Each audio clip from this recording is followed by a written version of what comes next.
Many people focus on getting better.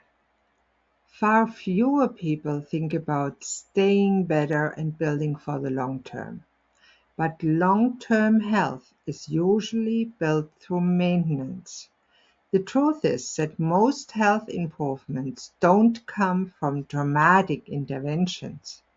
They come from repeating simple supportive habits over time.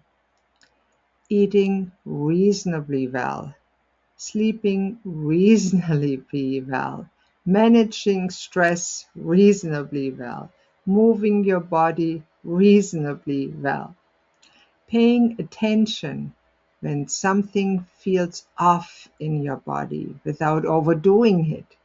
Because the goal is not to become perfect.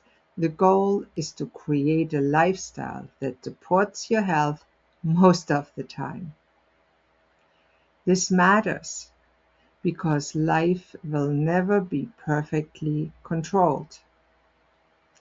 There will be busy weeks, holidays, there will be setbacks, there will be travel, there will be stressful periods, there will be unexpected setbacks. And success is not avoiding every challenge.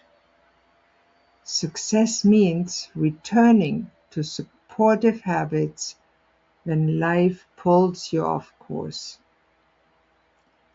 Maintenance may not feel exciting, but maintenance is where long-term health lives.